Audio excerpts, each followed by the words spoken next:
औरत कितनी बेवकूफ़ होती है।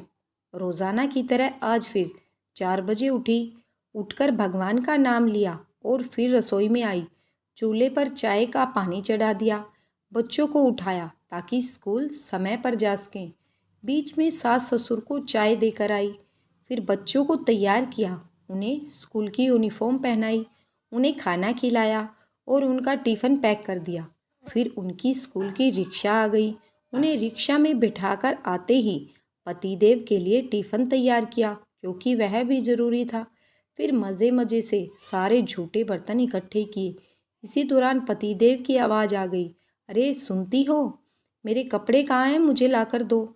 फिर पतिदेव को कपड़े दिए और फिर उनकी पसंद का नाश्ता तैयार कर टिफ़िन में डाल दिया। तभी फिर से ननंद की आवाज़ आई, भाभी आज मुझे कॉलेज जल्दी जाना है, मेरे लिए नाश्ता बना दो। और देवर भी आवाज़ लगाते हुए बोलता है, मेरा नाश्ता तैयार है क्या भाभी, मुझे जाने में देरी हो रही है। हाँ तैयार है देवर जी, अभी लाती हूँ। पति और देवर को नाश्ता कराकर उनके झूठे बर्तन टेबल से उठाकर रसोई में रख दिए। फिर सास ससुर का परहेज वाला नाश्ता तैयार किया और उन दोनों को नाश्ता कराकर उनके झूठे बर्तन रसोई में लाकर रख दिए। यह सब करते हुए 11 बज चुके थे। इतने में काम वाली भी आ गई। काम वाली को बर्तन सौंपते हुए वह सारे घर की चादरों को ठीक करने लगी। कमरे को सेट करके वह काम वाली की मदद करने लगी। अब दोनों ने काम ख़त्म भी नहीं किया था, तभी बेल बजी और दरवाजे पर बड़ी ननंद, उनके पति और उनके बच्चे सामने खड़े थे। फिर ननंद को खुशी का एहसास कराते हुए अंदर बिठाया और उसे चाय नाश्ता करवाया। चाय नाश्ता करवाकर कुछ देर ननंद के पास बैठी ही थी कि सास की आवाज़ आई, बहू खाने का क्या प्रोग्राम है। बहू ने घड़ी की तरफ देखा तो 12 बज चुके थे। अब वह जल्दी से रसोई की तरफ चली, फ्रिज में से सब्जी निकाली और सब्जी बनाने की तैयारी करने लगी। रोटियां बनाई। यह सब करते हुए 2 बज चुके थे और बच्चे भी स्कूल से आने वाले थे। यह लो, बच्चे भी स्कूल से आ गए। अब बच्चों के कपड़े चेंज किए, बच्चों के मुंह हाथ पैर धोकर उन्हें खाना पीना खिलाया। तभी ननंद और देवर भी आ गए, उन्हें भी चाय पानी दिया और फिर सारे बर्तन इकट्ठे करके रसोई में रख दिए। अब उसे भी भूख का एहसास होने लगा था।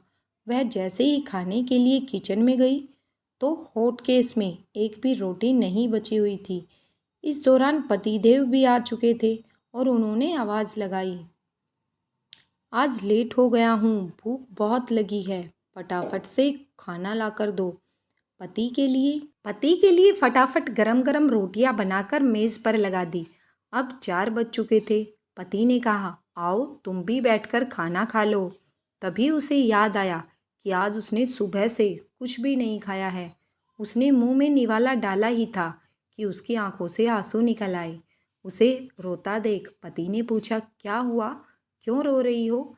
वह खामोश रही और सोचने लगी, कैसे बताऊं कि ससुराल में कितनी मेहनत के बाद रोटी का एक निवाला नसीब होता है और लोग कहते हैं मुफ्त की रोटियां खाती है। पति के बार बार पूछने पर भी उसने बस इतना ही कहा, कुछ नहीं, बस ऐसे ही।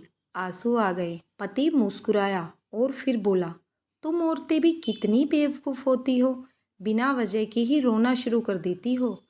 पत्नी अब खामोशी से पति की ओर देखती रही और आंखों से आंसू निकलते रहे। तो दोस्तों, कैसी लगी आपको यह छोटी सी कहानी। यह हर औरत की कहानी है। अगर आपको वीडियो अच्छी लगी हो तो वीडियो को लाइक, शेयर और चैनल को सब्सक्राइब ज़रूर करें और मुझे अपने विचार कमेंट में ज़रूर बताएं।